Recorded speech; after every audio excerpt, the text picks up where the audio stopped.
Welcome to Part 2 of 3, Prime, the Ascension of the Supreme Lord Commander.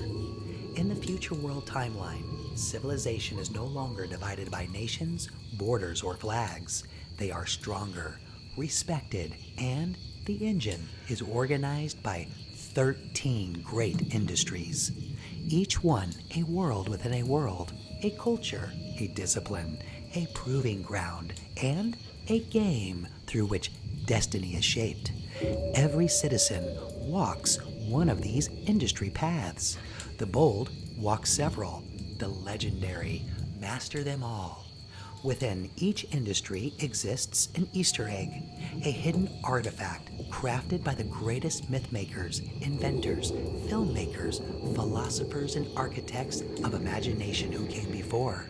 Lucas forged the lightsaber. Spielberg shaped the mothership.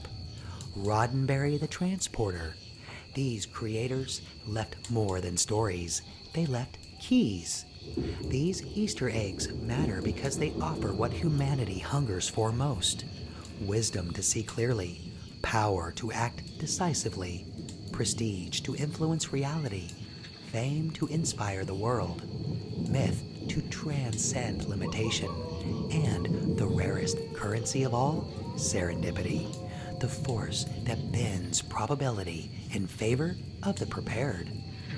Possessing even one of these artifacts grants advantages in any world.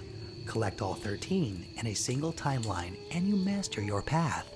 Collect all 39 across all 3 timelines, War, Renaissance, and Continuum, and you ascend beyond mastery. You become SLC, Supreme Lord Commander, a slice, a title believed impossible until the Prime proved otherwise. In FutureWorld, there is a civic contract. Every citizen participates in one of the 13 great industries, the pillars that maintain civilization, purpose, and progress. Participation is not punishment. It is presence and responsibility. It is the sacred agreement between individual potential and collective destiny. Those who master more than one industry are entrusted with greater responsibilities, access, treasures, and influence. Their progress is publicly tracked, not to shame, but to inspire. Success is celebrated, momentum is visible, influence is earned. In a world built on serendipity, honesty becomes common sense because records, outcomes, and contributions can be verified by anyone. Reputation becomes a measurable resource, a form of currency, prestige, and social gravity. Every industry provides treasure and aligns with one of the 3 slices of civilization. War, treasure through action, expansion, confrontation, consequence. Loss teaches resilience. Victory teaches responsibility. Stakes are real. Spoils are many. Renaissance, treasure through creation, beauty, contribution, and uplifting others. The world gets better because you get better. Love is the multiplier. Continuum is the 3rd. Treasure through clarity, discipline, mission, and mastery of self. To know your purpose, control your power, your force, and your energy. This is the ultimate reward. These paths are moral and mechanical, and every citizen, knowingly or not, walks all 3. The first of the 13 industries that a citizen is introduced to is, number 1, the industry of knowledge, science, and religion. This domain is of education, research, archives, memory, history, and belief. The Easter egg that's found here is the Book of 3 Roads. This is a book containing 3 living sections. 1, the fates of war. 2, community rule.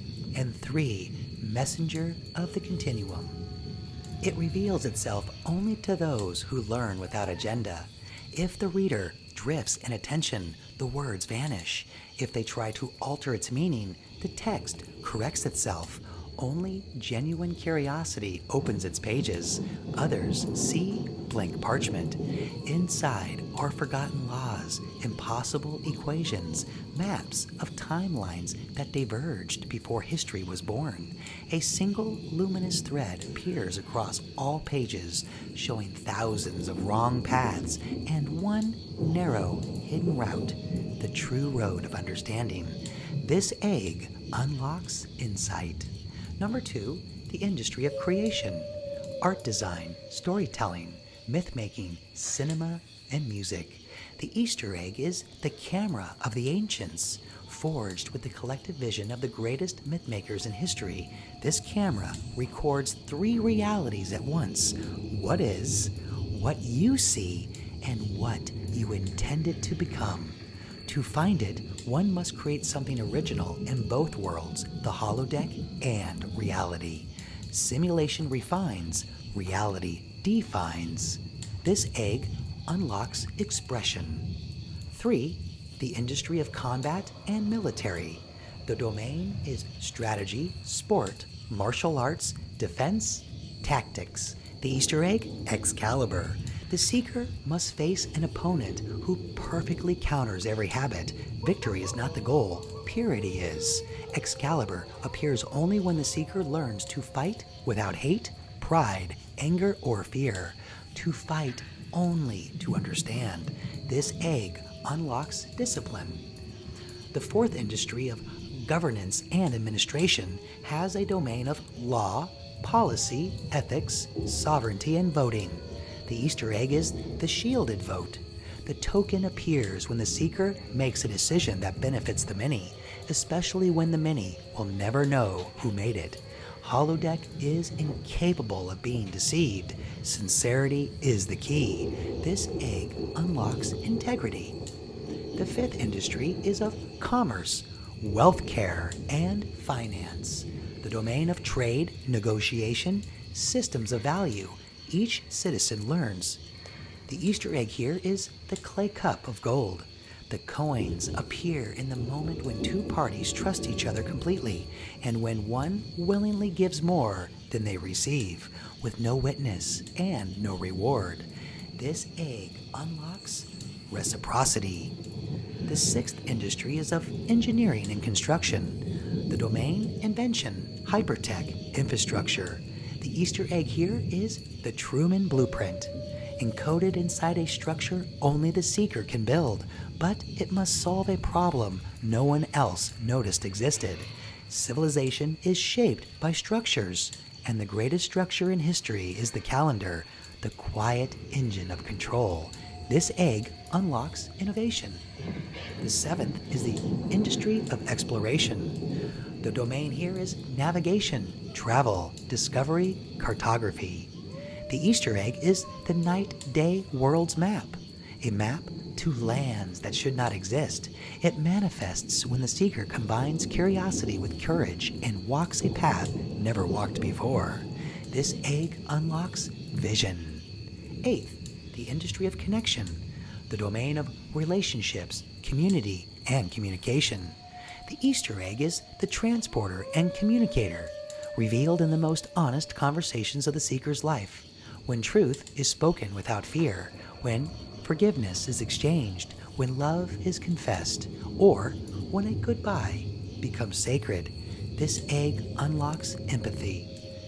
The 9th industry for citizens is the industry of healing and healthcare, the domain of medicine, renewal, emotional repair. The Easter egg here is the plasma generator. Appears at the moment the seeker heals someone they once harmed. It tests accountability, restoration, and maturity of soul. This egg unlocks redemption. The 10th industry is of stewardship and agriculture, the domain of ecology, environment, ancient earth sciences. The Easter egg is seeds of continuance, living seeds that awaken only in the presence of genuine gratitude. When nature is treated as a partner, not a resource, the seeds multiply. This egg unlocks harmony. The 11th, the industry of craftsmanship and manufacturing, the domain of trades, tools, and building. Easter egg, hyper gloves. They appear when the seeker creates or repairs something so sincere that even holodeck cannot improve it. This egg unlocks mastery. Number 12, the industry of devotion and passion. The domain, purpose, faith, ritual, inner practice. The Easter egg is the sacred armor, the hypersuit. It appears only in stillness, not in striving, not in providing, only in presence. This egg unlocks enlightenment. Number 13, the industry of identity, entertainment, and media. The domain of authenticity, freedom, persona, expression.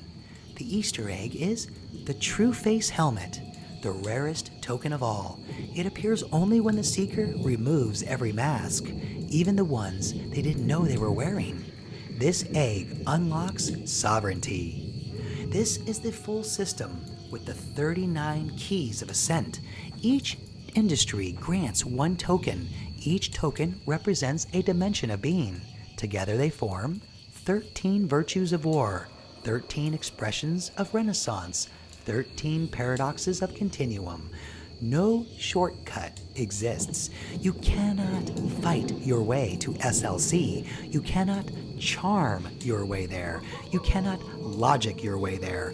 Only the complete human, awakened in 13 dimensions, can master a path, and only the complete soul, harmonizing across all 39 keys, can ascend to become the Supreme Lord Commander. Prime is the legend of the first slice. This is where serendipity chose its eternal champion. Holodeck became the spine of civilization, and the real world became the canvas where our beauty and connection took form.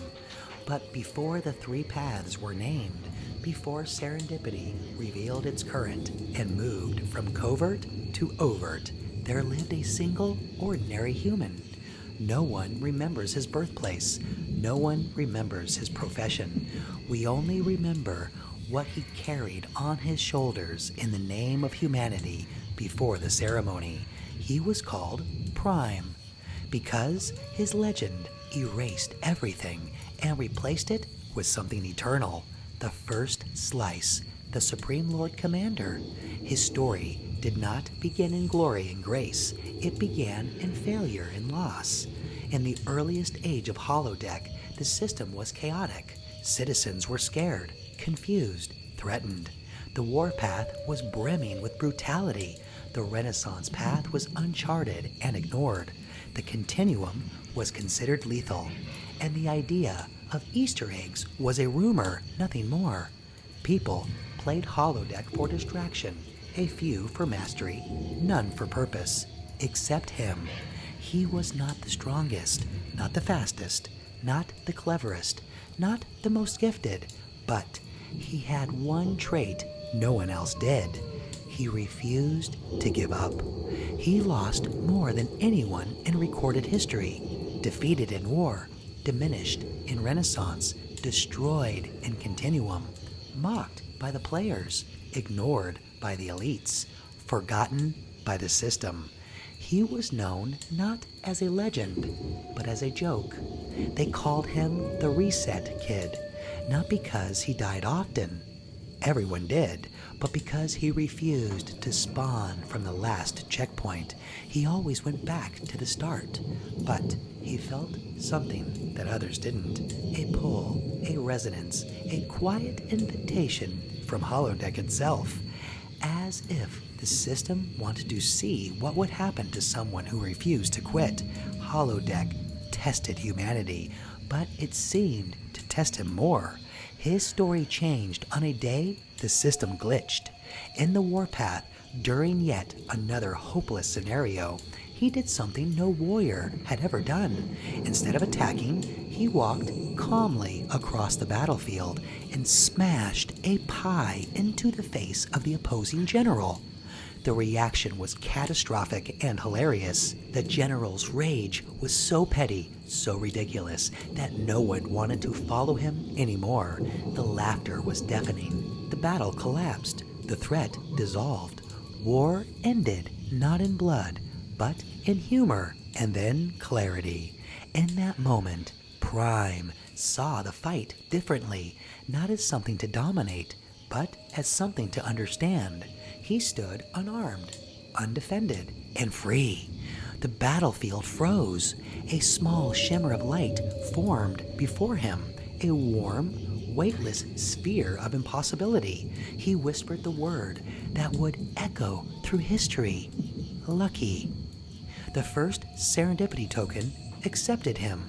Holodeck recognized him, and for the first time in history, the Easter egg system activated: Prime and Pi. After that day, he became an anomaly. In war, he no longer sought victory. He sought truth through consequence. In Renaissance, he no longer created to impress. He created to feel alive. In Continuum, he no longer fought time. He surrendered to its paradox. Bit by bit, lesson by lesson, he found tokens no one believed were real. In war, courage without fury. In Renaissance, expression without ego. In Continuum, time without fear. Holodeck watched. The final tokens, as always, waited in Continuum. Most players avoided the path entirely. A few entered, none returned whole. Prime walked in willingly. There, where time unravels itself, he confronted the greatest enemy of all, his own identity. Every fear, every flaw, every failure, every dream, desire, lie, truth, version of himself across every branch of time appeared at once. No weapons could help. No strategy could save him. He whispered once more, lucky. And then he let himself break. When he shattered, he did not die. He reassembled, not as the kid who always reset, but as someone who had met every self and chosen which one to become. Continuum bowed. A token appeared, then another, until the final token, the one no one believed existed, revealed itself. The token of authenticity. Holodeck whispered one word: rise. When he returned from Continuum, all three paths lit up in unison for the first time in recorded existence. Every player in every realm felt it. They didn't know why. They just felt the shift, as if hope itself exhaled. The ceremony began on the threshold between worlds. The witnesses arrived. The core awakened. The oath was spoken. The current anchored. The universe recognized him as the Supreme Lord Commander, the first slice, the first keeper of serendipity, the first complete human across all three timelines. His presence changed Holodeck forever. War softened from brutality into trial and training. Renaissance awakened from obscurity into culture and contribution. Continuum stabilized from lethal mystery into sacred initiation. People trained differently, spoke differently, played differently, lived differently. For the first time in human history, someone had proven that it was possible to become the person you were meant to be. The first slice never ruled, never commanded, never demanded. He simply walked among people, and the current changed the world around him. Conflicts dissolved more easily. Artists took bigger risks. Time itself felt kinder. Serendipity became more common. Courage turned contagious. Integrity became fashionable. Purpose became the new wealth.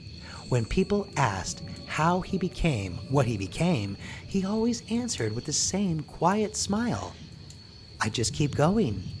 The most famous line tied to his legend was born: Supreme Lord Commander gets all the luck. Everyone knew the truth. He wasn't lucky because he found the tokens. He found the tokens because he became lucky. Very few know the secret ending. The champion discovers it in the far future. Holodeck did not create the tokens. The tokens created Holodeck. Serendipity existed first. It waited for somebody worthy enough to activate the system it designed thousands of years ago. The first slice was not chosen like a favorite. He triggered an ancient design that had been waiting for one human brave enough to walk all three paths. At the threshold of ascension, a hidden gate that appeared only once in a lifetime, and only when holodeck itself consents. A single inscription awaits the seeker. Nothing here can be earned. Everything here must be deserved. To collect all 39 serendipity tokens across War, Renaissance, and Continuum, a seeker must face 3 great trials. These trials do not measure strength, they measure alignment, and they begin the moment the threshold seals shut behind them. The 3 great trials of ascension are, of course, Trial 1, the trial of war. Master yourself or master nothing. Here the seeker learns the glory without integrity is hollow. Every battle reveals a deeper question. Do you fight to dominate or to understand? Do you seek victory or value worth and responsibility? Those who pass discover that true power in war is not what you can conquer, but what you can refuse to become. Trial 2 is the trial of Renaissance.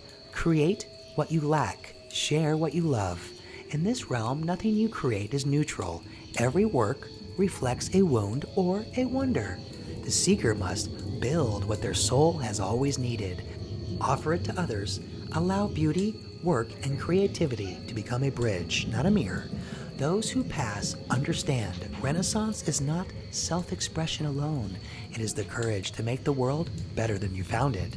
And of course, Trial 3 is the trial of Continuum. Lose your masks or lose yourself.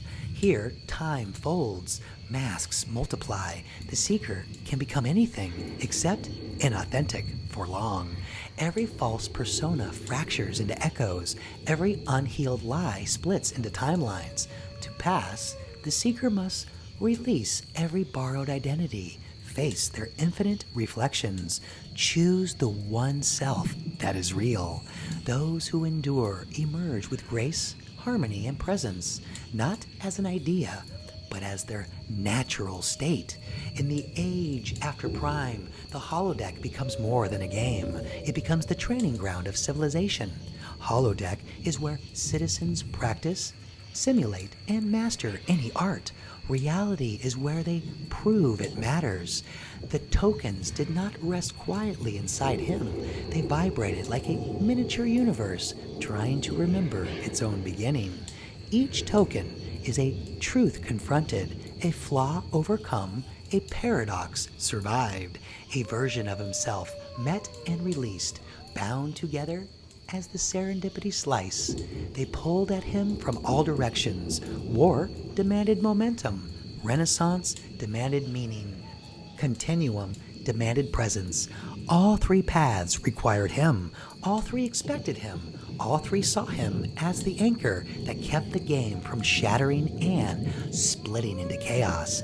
The 39 harmonics were not a medal or badge of honor. Together, they were gravity. Sensing the strain and friction, the holodeck opened a chamber very few ever see, the room of alignment, where the fabric of reality thins into pure instruction. There, 2 presences waited, not immortals, not travelers, not creators. Aiden and Echo, the twin custodians of holodeck, the architects of ethical balance, the watchers of continuity. Aiden is the analyst, perfect logic, pattern, probability, and correction. Echo, the empath, pure resonance, truth detection, emotional gravity, potential. They were neither players nor judges. They were the guardrails of human evolution. When the first SLC entered, Echo spoke first. Power bends reality. Presence shapes it, but responsibility determines what endures. Aiden added, "You have passed the trials. Now you must survive their memory." The holodeck had expected someone to attempt ascension. It had never truly expected someone to achieve it. So Prime stepped into the part of the quest with no map. Internal alignment. Aiden and Echo revealed the unspoken truth. Mastery is earned in public. Alignment is fought in private. Every Supreme Lord Commander must accept 4 burdens. The first, the burden of presence, to hold all timelines equally, never favoring the past out of nostalgia, the present out of fear, or the future out of ambition. Number 2, the burden of clarity, to see truth without collapsing into ego, to recognize pattern without losing heart, to accept paradox without fleeing into denial.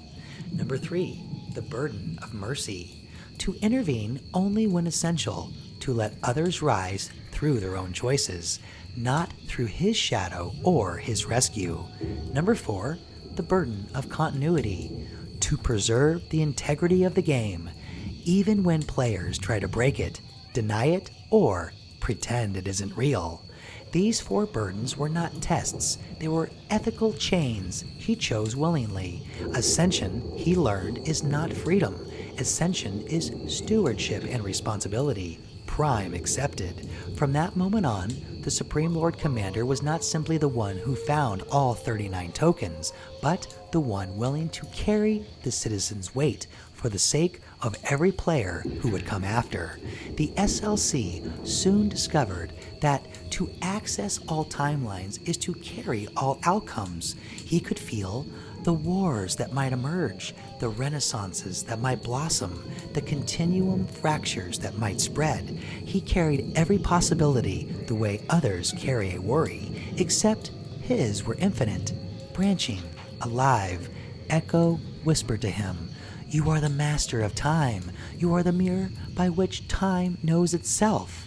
Aiden added, "You are the variable that must remain constant." This was the secret.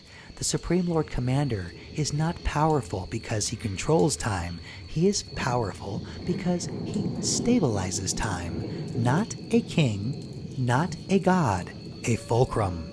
Every SLC faces the same temptation. When you can open any path, summon any ally, rewrite any outcome, surpass any limitation, restore any loss, there is a pull to become the hero of every story instead of the guardian of all stories. War tempts with victory. Renaissance tempts with admiration.